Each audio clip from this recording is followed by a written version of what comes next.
Welcome to my second shorts video, inspired by suggestions from my lovely social media followers.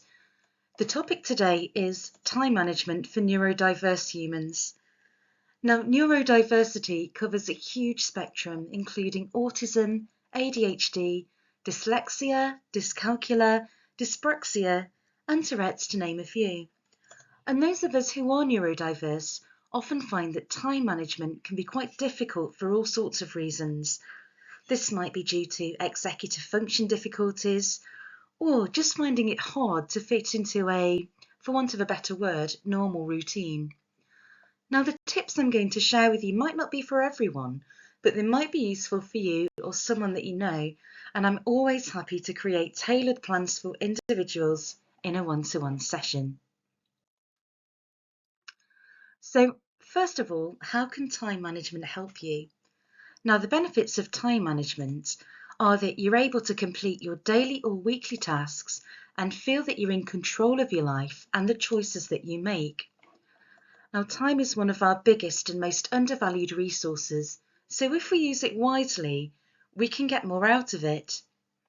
But time management can be more difficult for neurodiverse folk for a number of reasons. To name a few, it could be that if they've got their own rigid routine already, that could have a negative impact on any tasks or appointments, especially if they tend to rise unexpectedly. Someone could have difficulty telling the time or being aware of how much time has passed. Some neurodiverse people might also find it difficult to adapt and adhere to time schedules that are set by social norms and society. So therefore, a few extra hacks or tips might make this a little bit easier. Now, one of the best ways to manage your time is to get organised, and more importantly, to find a way to do it that works for you. You could use calendars, diaries, or online scheduling apps, but just buying the diary or using an app isn't going to help in itself. It's really important to get into the habit of using it. Think as well, is there anybody that you know that could help you?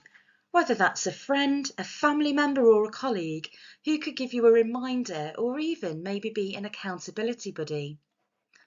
Another way of organising your tasks and time are having to-do lists. Now, they're a really good habit to get into.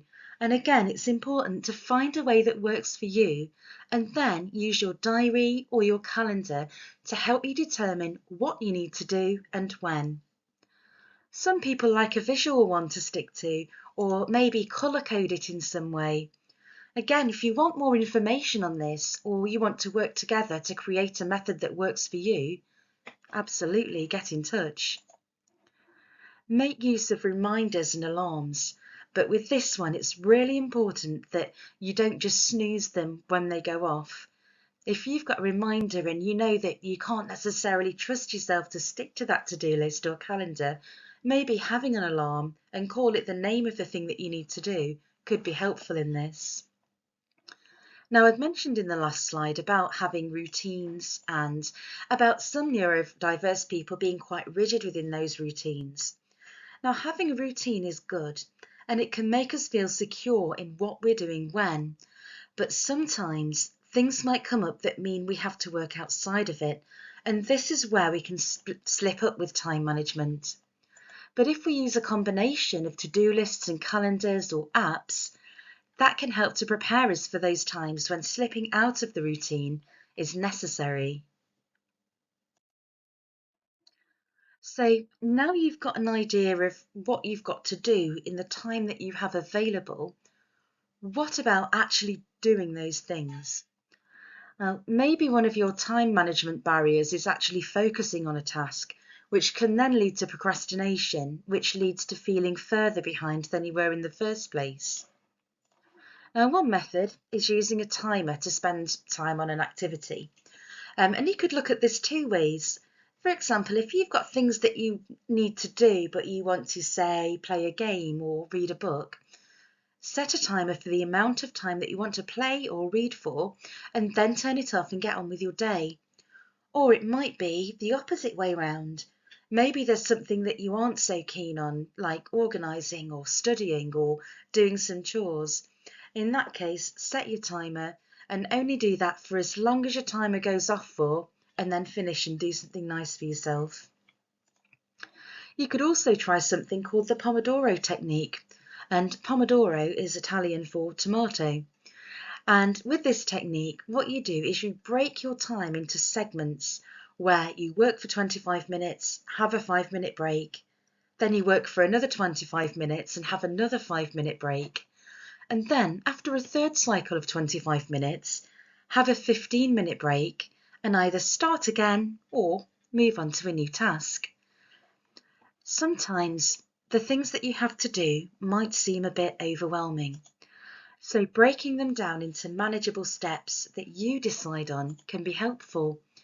Now, just as an example, you could break down making a cup of tea into filling and boiling the kettle, getting your mug, putting in the tea bag, adding water, and if you take it, adding milk. That's just an example though. I'm not suggesting that you do that every time you have a cup of tea. Another thing that can help you to stay on task is actually remember the why what you're doing is important, because understanding the reasons as for why we're doing something can really help with motivation. And an obvious but often overlooked one is making time for your own needs.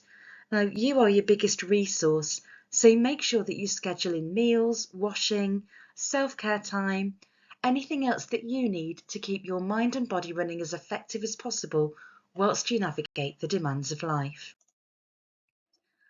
And thank you very much for watching. If there's anything from here that resonates with you and you'd like to explore further, please do get in touch via email, Facebook, Instagram, or LinkedIn. And if there are any other wellbeing shorts you'd be interested in hearing more about, you're welcome to get in touch via any of the channels on your screen or make a suggestion in the comments. Thank you very much for watching. Take care until next time.